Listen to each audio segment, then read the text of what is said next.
Well, today's show is going to be a little bit different. There is no Reed Carter here today on episode 7 of Always On. It's just me, Chase. We're going to be chatting with Chase today. And I guess we're just going to jump right into it. Little word to the wise on old Reed Carter there. He's got a wounded beak. Hurt himself a little bit. Had to get attention of the medical professionals. But he'll be back better than ever. I can just see it in the air. He's a young, spry guy. So we're going to break this down a little bit. We got the NFL playoffs coming up. We got the championship weekend. It's going to be a great show. We have 2 good games. We're going to kick it off with Eagles and 49ers. Then we're going to go right into the Bengals and Chiefs. And we may talk a little bit about what's going on around the world. There's some interesting news happening. But that being said, let's get ourselves into it. You know what I mean? Let's get right into the mayhem. So, NFL Championship Sunday is right around the bend. Obviously, today's Thursday. You're going to get this on Friday. But we got the Eagles. I should say we have the 49ers at the Eagles, 3 p.m. on Fox on Sunday. When it comes to the gambling perspective, we got over-under of 46 right now. I think that's a pretty good guesstimation of what it's going to be. We got a spread of 2.5 for the Eagles. Money line is the money line. I don't really care for that, but it's going to be a pretty good game there, I believe. I mean, both these games should be highly competitive, very contentious. 4 teams just battling it out. It's going to be legit. We have Purdy, Mr. Irrelevant, Mr. Perfection right now. He has not dropped a game as a 49ers quarterback going against Jalen Hurts, the man, the myth, the legend, the future, potentially the Alabama Sooner is what I'm going to call him because it seems like every one of those fan bases want to have him. Should be a good game. Both teams are coming in ridiculously hot. Eagles have not dropped a game since, I believe, week 9 with Hurts playing. The 49ers have not lost a single game while Purdy has been underneath center and in the center of that pocket. This game's going to be at Lincoln Financial Field. Weather looks good, 37 degrees. That's perfect football weather for these types of teams. Going to be a long trip over for the 49ers. We're going to see how that goes. But the best thing that travels when you're a team like this is defense. Defense always seems to travel. And there's no better defense. There's only one better defense in the NFL statistically. That's the Buffalo Bills. But the 49ers, second best defense in the league. I don't think that's going to – I don't know if anyone can stop the Eagles' offense. I mean, we saw last week against the Giants that they're just completely unstoppable, right? 38 points on the board. You're going to be a very good, solid team if you can keep that stuff going. But that being said, there are some questionable injuries. You have Deebo Samuel, Christian McCaffrey, both questionable. Deebo with his ankle, Christian with his calf. Elijah Mitchell, the running back, he's got a groin thing. He's probably the most likely to be out, if I had to guess, for the 49ers. On the Eagles sideline, they're looking pretty healthy. The only thing that's of note is Lane Johnson. No update, but he is listed as questionable. But the keys to the game for me, that defense versus the 49ers against the Philadelphia Eagles offense. The way the rules of the NFL are set up these days, it's obviously an offensive league. It's a quarterback-driven league. The 3 main targets that he's got, really the 2 big ones, are Devontae Smith, A.J. Brown. Those guys have been seemingly unstoppable these playoffs. Hurts on his legs as his shoulder progresses. He's probably going to be able to be a little more dynamic outside of the pocket, extending plays. If they have a spy or bring in pressure, well, that's just going to be great for a tight end dump off or open up one of those 2 big dogs down the field for some explosive plays. Their running back situation is pretty good. I'm trying to think who their running back is off the top of my head. Give me just a second here. Let me find him. Sanders. It's Sanders. He's got about 1,300 yards in the season. He's been solid, but Hurts is a heck of a runner himself. He's almost got 1,000 yards. If he were healthy, he probably would have gotten 1,000 yards. Let's just be completely honest. But both teams are ridiculously hot right now. I think it's going to come down to whoever has potentially the home field. Obviously, we know it's not a potential. That home field is for the Eagles. They've earned it. But Can the 49ers with that defense take away that advantage, take away the home crowd?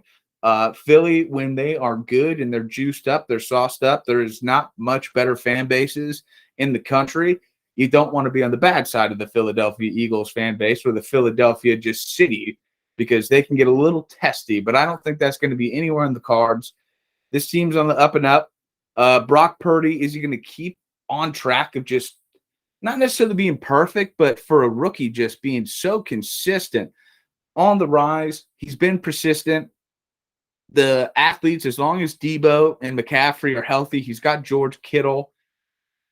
He's got weapons himself. So it might just be a barn burner of a game. I think it's going to be a 38-21 Philadelphia Eagles victory. I just think that offense for Philly is too much, even against the best defense in the country, or at least my opinion, the best defense in the country in the National Football League. That, to me, is going to be my lock of the week, is the Eagles' victory, 38-21. I have this obviously being an over on the gambling stats. I have the spread having the Philadelphia Eagles cover it. Reed Carter, on the other hand, Mr. Injured Bill, he has a 28-24 Eagles win as well. This is also his lock. He has the over. He also is taking the Eagles to cover. And I believe we'd both be in agreement here that it should be a fantastic game. I have the Eagles pulling away. I think that would probably be a third, fourth quarter pull away. I think it's going to be close at half, but I think once you make some adjustments, God forbid any injuries happen, if everybody's healthy going into the second half, I have the Eagles just pulling away, probably late third, fourth quarter, getting a couple extra touchdowns to just solidify that they are the team, the best team in the NFC, who they've been all year long. But I hope that defense for the 49ers comes to play. The Eagles' defense is no slouch either. They're the third best in the NFL. So they're just right there behind the 49ers and the Bills. That's where I think that as a third, fourth quarter come around, their defense being at home, having that crowd behind their back, having a couple of the 49ers skill position guys, ankle with Debo, calf with McCaffrey, it could just be one of those deals where they're getting a little gimpy. They're banged up as the season is going along. But I think it's going to be a very contested game. I would love to see it not be as much of a pull away, right? I mean, I'm predicting a 3+ score victory for the Eagles. I would like to see Reed's 28-24 prediction come to fruition just because a close game is better to watch, right? We got to see last week in the divisional some close games that weren't too hot, 49ers and the Cowboys specifically. And you know, it wasn't the most entertaining game. Bengals and Bills wasn't also the most entertaining game. It was semi-close if you look at the score and the box score, but if you really saw the game, wasn't all that close. The Chiefs and Jags was the only other truly contested game, and that one was really only contested because Mahomes got a little banged up. I think if he was in the entire game, they probably have a couple more possessions where they score if he's just fully healthy. But either way, I think this Eagles 49ers game is going to be fantastic. Everyone should tune in to watch 3 o'clock Fox. That leads us in directly after that one to the Bengals Bills. Bengals Bills, this is a repeat of last year. The last time they met was in the AFC Championship game, and it was a barn burner.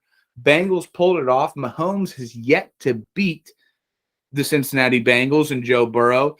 Big game Burrow is going to be back in action. That guy is, they call him Cool Joe for a reason. There's nobody under pressure that can just rally a team behind him, just keep calm and carry on.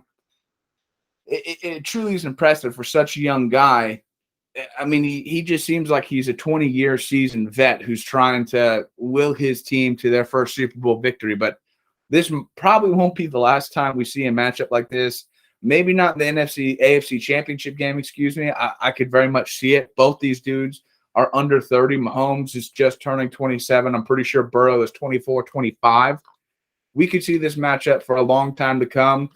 Josh Allen might, have some words for that. But the AFC is completely stacked. Don't even get us started on Lamar. Lamar's going to be a force to be reckoned with. So this game's taking place 6:30 CBS. We're going to have Romo on the call. He's always fun to watch with the old Jim Nance there. Nasty Nance. But with that said, the gambling on this one, right now, the over-under is 47. And we have a really tight spread here. This just shows how good this game is going to be, how Vegas thinks. And to the point, it's -1 Chiefs being the favorite here. 27-24 was the last time these two teams met earlier in the year, December 3rd. The Bengals won that one. Again, it just goes to show that Cool Joe, when the pressure's on against the biggest players and the biggest teams in the NFL, he comes to play. That team comes to play.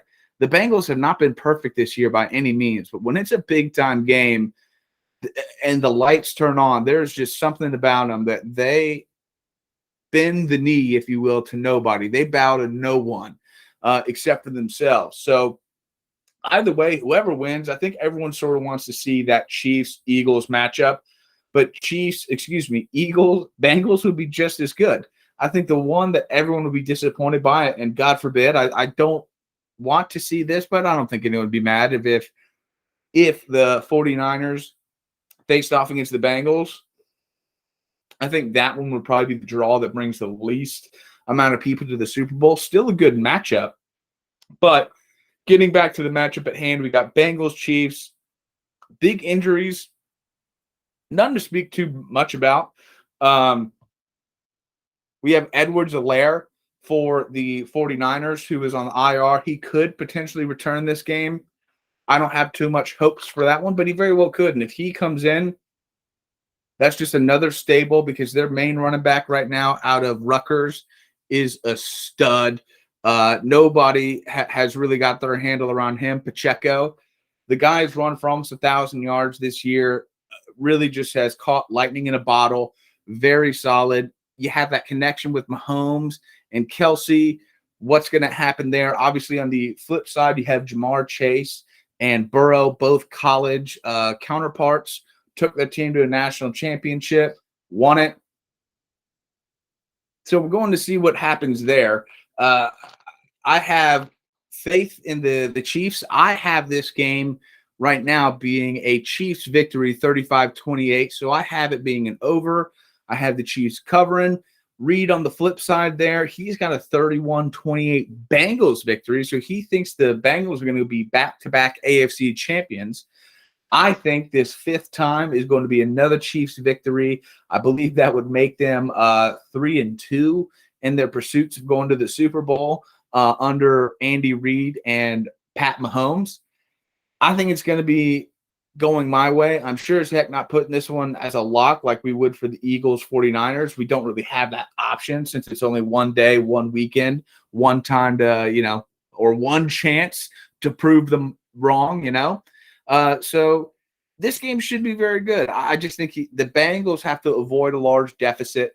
That's going to be sort of the bugaboo, is if the Chiefs can get out to like a 14, 21-point lead, let's even say it's 10 points, something even as low as that. 2 possessions, it kind of makes it hard. Not that the Cincinnati Bengals defense is anything to brag home about. And I don't think I think I said Cincinnati Bengals. I meant to say the Kansas City Chiefs, trying to see what they are in the NFL. They're middle of the pack, realistically, as a defense. They're 12th in the NFL, but they have the best offense in the league, the Chiefs do. Again, that connection with Kelsey and Mahomes, I don't think we're going to see a repeat of 14 catches with a touchdown or 2 from Kelsey. Would love to see that. I personally want to see a Chiefs-Eagles. That's what I'm predicting, Chiefs-Eagles Super Bowl. See the Kelsey brothers square off in a Super Bowl. That would be great, just to see a true family divided situation happening there. I believe that the rumor was going around that if those two make it, the Kelsey's mother, I don't know her name, God bless her, but she would apparently be rooting for her son on the Eagles just because he has kids and grandparent or granddaughters, and she is putting her favor behind the granddaughters, where Kelsey, I believe Travis, is a single guy. That makes any difference or matters at all. It don't.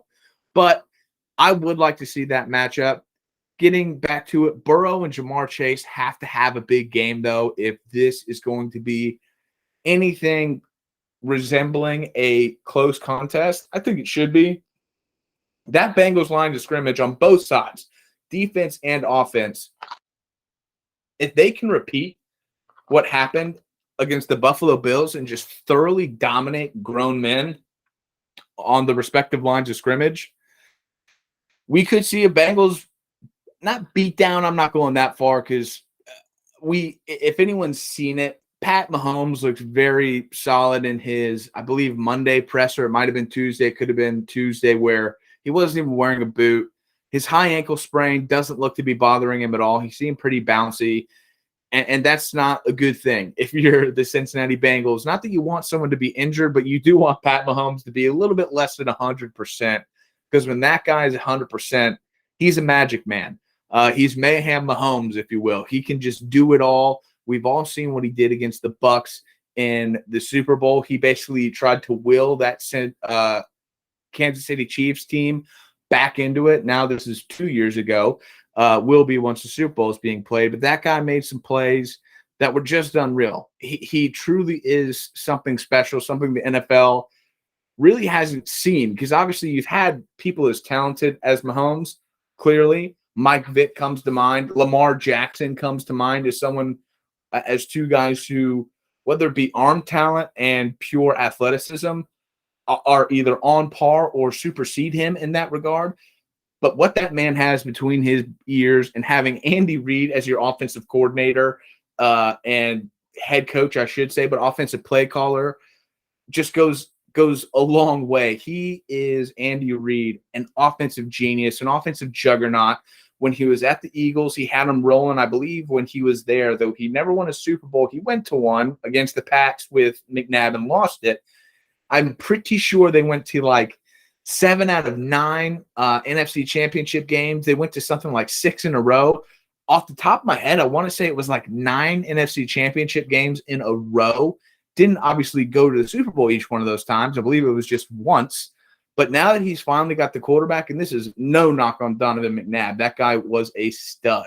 But now that he's got his quarterback and tight end, that he just has that offense revolving around, it's just working out perfectly for him. I think the sneaky guy you want to keep under the radar, at least if you're Andy Reid from a scheming standpoint, even though everyone knows he's there, is the Florida Gator wide receiver. Oh, my Lord, Kadarius Toney. That guy can shake anyone out of their shoes. Hasn't, from the playoff perspective, hasn't gotten as many touches as you'd probably otherwise. Of course, me as a Gator fan, as I would otherwise like. I'm a little bit biased on the dude. I truly enjoy watching him play. I've never seen someone be able to juke people the way he does. It's like he has no tendons in his knee, and he just has no fear of blowing an ACL, MCL, or PCL. It truly is spectacular. If you want to watch something that's unbelievable, just watch a highlight reel of Kadarius Toney at the University of Florida. He's not the fastest guy in the world. He's no Deebo Samuel. He's no Tyreek Hill. He's not a burner like that. He ain't slow. But I don't know if there's anyone in the league that's as shifty as him currently. It truly is something to behold when he has some open field. Not many people are going to be able to tackle him square. He also has shown the ability to be a little bit physical. When he was playing last week against the Jags, he had a little catch that he took almost to the end zone. I believe it was a 20-yard reception when it was all said and done. But he got a little physical there at the end. He put his shoulder down, ran through some people. He ain't as finesse as you would otherwise think he would be, just looking at him and looking at his style of play. He can get physical when he wants to be. But I see this as an overall Chiefs victory. I don't see anything that speaks otherwise to that. I think Mahomes really wants to get that monkey off his back that is Joe Burrow. He's just been hanging on him like a cloud. If there's one accolade that he doesn't have, it's beating Joe Burrow, and I think that he is gunning for that. He would probably have to be comatose for him not, or have a DeMar Hamlin type situation for him to not play and play irregardless. So that is something, though, that could be an X factor, is if he does get rolled up on in the wrong way, or clearly any injury is an X factor, right? It could happen to Burrow. It could happen to Chase. It could happen to Kelsey. any of those things can be hugely detrimental to any of these teams, right? Whether that goes to the 49ers or Eagles. All this injury is the ultimate X factor. But if everyone stays healthy, if everyone stays safe out there, God willing, knock on wood, I see it being a Chiefs victory. No neutral site game here because the Bills didn't make it. That crowd in Kansas City is going to be raucous. They're one of the loudest crowds in the country. The only one that could potentially top them is the Seattle Seahawks. It's going to be a good time for them. I think they're an hour back from Easter time, so it kicks off 5:30 their time. They get a full day to get that game time juice into their body and get lubricated and loud and nasty, and it's going to be absolutely fun. Joe Burrow is used to hostile environments. He played at Florida a couple of times. He played at Alabama. So he's seen hostile environments, don't get me wrong. And the Bills are no slouch. But Kansas City is as loud as it gets, college or pro. That fan base is going to be on one. They love that team. They love their city. They love Patrick Mahomes and that defense that they got behind them. It should be a heck of a game. I'm excited for it. And either way you slice it, we're going to have a Super Bowl that's going to be a hot matchup, whether it be the Bengals, 49ers, Bengals, Eagles, 49ers, Chiefs, or Chiefs, Eagles. Of course, I think everyone kind of wants to see the Eagles in there because that offense, I don't think it can be stopped. I would like to see what the 49ers can do against them just because that is, from what they've seen in the playoffs, that's far and away the best defense they've seen. I can't wait to see that matchup. I can't wait to see Burrow and Mahomes and see what they're all about. It's going to be a fantastic game. That's going to kick off the sports week with a par excellence type of kickoff, and then send us into the Super Bowl either the next week or the following week. I always forget if they're still doing between the Super Bowl, they do the Pro Bowl. Not sure if that's happening. I probably could look it up real quick, but I don't want to waste anybody's time here. The only other thing is I kind of wanted to talk about is a little bit of rumor mill stuff. Who doesn't enjoy a little bit of football going around?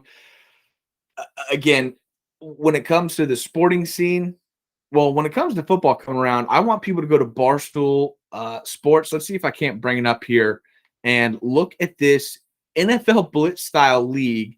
This to me was so unbelievable. I would love this type of violence is what we need in the league again. I'm going to bring this up here and share it for everyone to see. It's just spectacular. Let's get on here. Let's get it rocking and rolling. And let's start it from the jump here. Boom. Here we go. Boom. 11 on that motion coming to nail people. This just is what the NFL should be. I get CTE. I understand. But this is how those players on defense want to play. This is the physicality that everyone wants to see in the NFL that you don't get to see as much these days. Bang! Oh, coming across the middle and get stomped out, dude. People just scooping and diving, coming across the middle. You're going to get put on your ass. This type of stuff is what we want to see here in the league now. Just look at this. Oh, if only. And these are guys, no helmets, no flags. They're just going at it. They're going at it old school. Like this is some sort of rugby style game. This is how football was played before the invention of helmets. Look at this. Just putting dudes in the dirt. I don't know where this is at, but this type of stuff needs to be more common. I would like to see a league like this become more prevalent because it truly is a sight to behold. This is what I think everyone wants in the league right now, to be honest. I think any defensive player would love to have a return to that type of physical football because that's why you play football. I get it. Everyone's scared about the CTE. I don't have to play at that level, right? My career ended in high school, and I wasn't even a great high school player at that, but I played day in, day out with the hopes to be able to start. Never did. That was as contentious to me as anyone will ever say. But either way, playing football, being physical, being mean and nasty, that is what the game is all about. You obviously have to have some sportsmanship with it. No one wants to see anyone get truly hurt. But that type of physicality with football is what I think everyone wants to see, truly. And I think it's missed in the game these days. But that's sort of where I wanted to end it as far as sports wise goes. A quick note, my boy, I think it was Brad Shelton, didn't win in his quarterfinal match against another American, in the Australian Open. But he's someone to look out for. I'm going to go back because I'm not even quite sure if I said his name right. I want to get his name right because, and he is a Gator tennis player. But I saw that he was obviously doing very well because in tennis, it's just been dominated by Europeans of late, whether it be the Spaniard and Nadal. I believe he's Swiss and Federer, and Djokovic, who I think is Serbian. I don't know what's in the water in Serbia or in those Balkan states, but they produce some fantastic athletes, whether it be the Djokovic's of the world, the Doncic's, soccer. Obviously, they are unbelievable. But where is this guy? Did I say his name correct? It was Ben Shelton. I think I said Brad or something like that. Ben Shelton. That dude is someone to look out for. He's 21 years old. Hopefully, he's going to be the future of American tennis. If he can progress and make tennis good again, not that I'm some huge tennis guy, but I like to see Americans dominating at every sport. If we could be better at soccer and dominate soccer, I would love to see it. I think the future is bright there. But I want to see Americans dominate at every sporting field we touch. I want to see Americans dominate at everything: economics, manufacturing, business, sports, all of it. Because I want America to be the cream of the crop, the predominant force around the world for anything. I want people to look at America and be jealous at the riches we have, which I think a lot of people are. But getting back to, I guess, what's just going on around the world, there ain't too much when it comes to the American scene. There's always some interesting things going on. Let me look at this real quick for you. Another tweet that I bookmarked. This one cracked me up, where it is a 23-year-old. Well, I don't think he is 23, maybe not, but it's a 23-year-old woman who looks like she's 8 years old going out with a, let's just say he's 25, 26-year-old man. I don't have too many thoughts on this, just besides the fact that it's absolutely hilarious to me that this is something that's going on. And once you guys see this picture, I think you'll get a good I think you'll get a good representation of why I think this is so funny. Apologies, just bear with me here while I bring this up, because for whatever reason I didn't decide to use my mouse tonight. So I'm using a little touchpad here, and I am not too good. I've been right clicking instead of left clicking. And so here it is right here, bringing it up right now. This is the gentleman that's dating this 23-year-old that looks like an 8-year-old. I guess this may be the future of potential pedophiles or something like that, that if you want to diddle kids, well, here's sort of a roundabout solution for you in a fucked up way. It's you can find yourself some girl who looks to be 8. I don't think that's healthy. I'm not trying to, say anything, but maybe this is how we channel and get pedophilia out of the society if we don't have to, lobotomize them or something like that. But this is a story that's been going around. I just can't get over it. What are the looks you get if you're going to like, how many times, let's say they just go to Disney World or Disneyland, whichever one they're close to, how many people are asking them, oh, is this your daughter? How old is she? And you have to say, oh no, this is my girlfriend. She's 23. She's got a high-pitched voice probably in a body that small. God bless her. But those conversations have to just be ridiculous. If you guys are going to get drinks somewhere, who's not wanting to call a child protective services just like you're going to get some young girl drunk? It's just the visual itself is so distracting, and it's just so off-putting.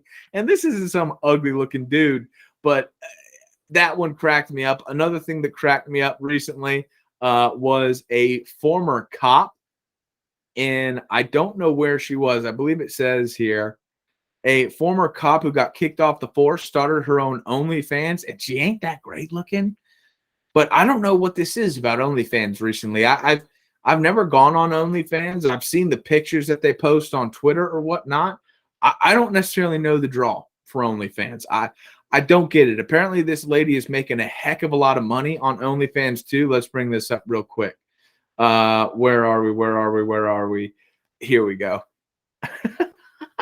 Apparently, she's making pretty good money. And yeah, $27,000 a month as the filthy MILF. Let's see if I can't see where she was coming from. What officer or what force did she get kicked out of?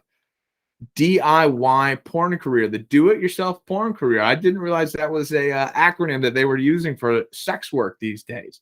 But Melissa Williams, she's 46 and starting an unorthodox career from a badge to riches story. I do love that. She was with a former Arapahoe Sheriff's Department. I don't know where that's at, but we're going to look it up. Let's see if we can't find it. Where is this place? Okay, of course it's in Colorado, not a shock. But she got kicked off the force, and she's now making more. I don't know what the Colorado Sheriff's Office in Arapahoe is making, but surely not $27,000 a month. That's for damn sure. I would imagine they're probably in the range of maybe $60,000 a year. So in 2 months, she's probably making damn near close, if not more than what she was making in a year. Again, that comes with its own cost, but unbelievable. And let's just look at her. I think we have her up here. Yeah, she's not that great looking. I mean, God bless her, but she ain't the biggest looker. I might need to start my own OnlyFans here for fat people. There's got to be some fat lovers out there, I would have to imagine, right? Isn't that something that has to be around? So if anyone wants to see that, that was on the New York Post. That was 7 hours ago. That one cracked me up. And then the only thing I wanted to end on, I guess just on a more serious note, just as a world note, because as time progresses, it could come to affect us all. There were 2 things militarily happening this year, or I should say today, really yesterday, that were reported. The one that's a little less significant was today, where it was an unprecedented drill between Israel and America, where apparently, what was it? I believe it was around 200,000 pounds of military explosives were used as a show of force, as a military exercise against focusing on Iran in the Middle East there. Totally think it's justified. I shouldn't say obviously, I've never made these opinions known, but I'm a Israel type of guy. 2-state solution, 1-state solution, I don't really care. That's not my business.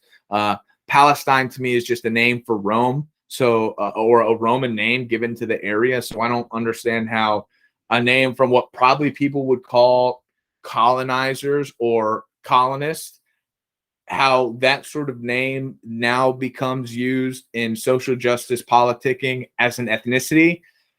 Whatever. I think that's a little hypocritical there. But either way, those 2 forces went and did some military drills today as a show of force against Iran.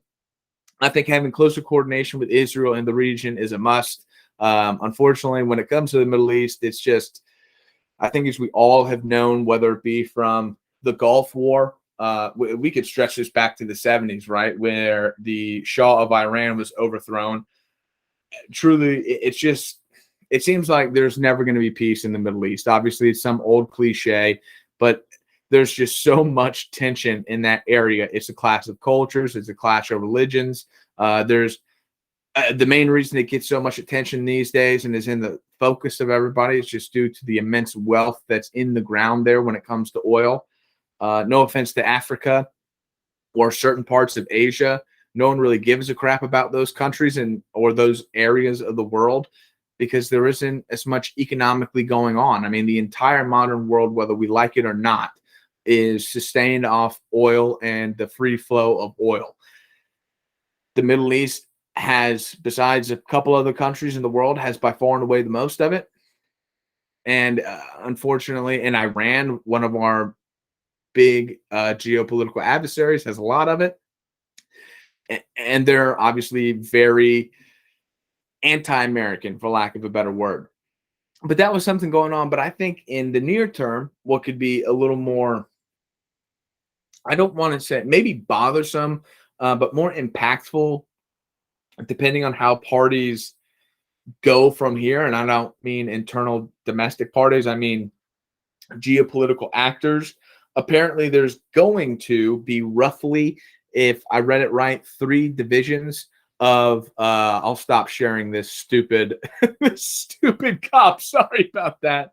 But roughly there's going to be 31 Abrams tanks, which is the American battle tank, the M1A1 Abrams.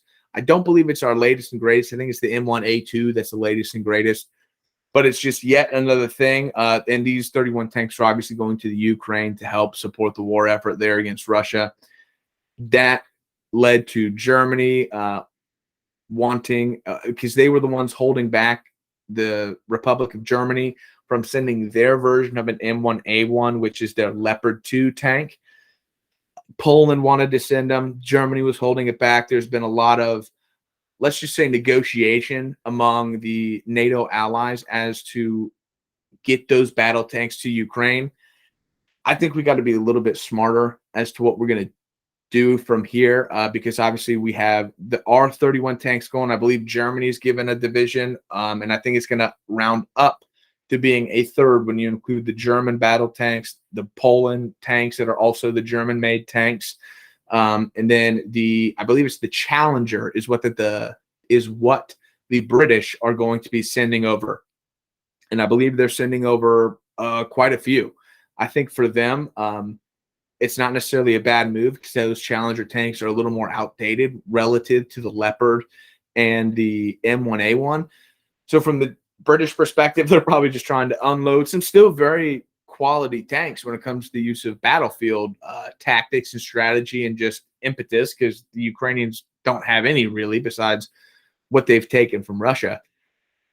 It's yet to be seen how they're going to be used, how long it takes. Some people are making estimates from 6 to 9 months, even up to a year to get the crews properly trained. How much of an influence it's going to make in the near future, who knows? The rumors going around are that Russia is gearing up for a massive attack in the spring. And if anyone is a student of history knows that when Russia is in a predicament, they tend to just throw bodies at a situation. And while their young people are declining from generation to generation, there's still a lot more of Russian youth than there is of Ukrainian. And if they really do want to go that route, they can. But when it comes to the tanks, we're obviously upping the ante. We've gone from giving them just money and material to then giving them missiles to now giving them tanks. Zelensky wants jets. I don't know if we go that far. I think tanks, to be completely honest, may have been a step too far, especially if we don't have, and for all we know, maybe there's stuff going on in back channels, but this could be used, I think, in the best of light as to pressure Russia to figure out a way out of this. But it could also backfire on America and the NATO allies. I have no issue thinking that if it were to be a direct confrontation, NATO against Russia, and no nukes are used, that's a big if. I don't think any of those actors are dumb enough to use nukes, but you never know. If Putin's regime is toppled, and then for the last few months or something of that nature, you get an even crazier guy coming along, maybe they do decide to use nukes. It's just once you start toppling some of these cards, things get very precarious very quickly. But that being said, we're going to see how this plays out. I truly hope that whether it be Schultz, I forget the prime minister's name in the UK off the top of my head, or Biden, I hope that we have some sort of strategy or some sort of back channel negotiations, whether it be with Zelensky or Russia and Putin, trying to come to terms with how this situation ends. I don't foresee it ending amicably for either party, Russia or Ukraine. I don't see Russia coming in roughshod and taking over the whole country. I don't see Ukraine miraculously with 3 divisions of battle tanks taking back Crimea and taking back the entire eastern side of the country that has been occupied by Russia. It's a sticky situation. It's going to be something that, unfortunately, I believe will carry on at least for a couple more years. I could see it still raging on in 2024, if not beyond, as we're trying to elect another president, whether that be Biden, whether that be Trump, whether that be someone else. It's going to be something geopolitically speaking that's going to be very contentious. The only side I can see from the chess match that is geopolitics is the more we are willing to give Ukraine, the more that probably deters China from invading Taiwan. And if we're just going to be completely blunt, Taiwan is the real prize. That invasion is the one we really need to mitigate as best as possible, if not just outright eliminate the Chinese as a possibility of trying to take over that island, at least until our chip capacity and our ability to, and God willing, our ability to surpass what TSMC, the chip maker over there, can manufacture. Once we get to that nature, I think obviously there's not as much of an impetus to protect that island, but we have to ensure and do our damnedest. And I think this proxy conflict against Ukraine and Russia is sort of setting that stage for the Chinese to look in Xi Jinping and say, hey, well, they keep upping the ante. And this is a relatively minor conflict versus what us invading Taiwan would be. That would be true blue war, at least in my opinion. I think that the United States, and that's the reason I want to just say it out loud, is the United States would have to go to war in that situation. Just as the geopolitical and economic world turns, people may not like it, but America has a role to play. I don't necessarily want to call us the world's policeman, but we're something close. And I think people need to realize that the lifestyle that we're living, the freedoms that we have, the economy that we are able to perpetuate around the world, the free trade that's been nothing really but fruitful. There's obviously negatives to everything, has come from American predominance in the military sphere. And if you're going to be that predominant, it comes with responsibilities that I know, especially the populace in this country, whether it be on the left or the right, even some in the center, it's kind of hard to be a populist in the center, don't want to either admit or fess up to. And we have our own problems, right? America is not perfect. We have a crazy debt situation that's going to only bite us and future generations in the butt. We'll talk about that stuff later.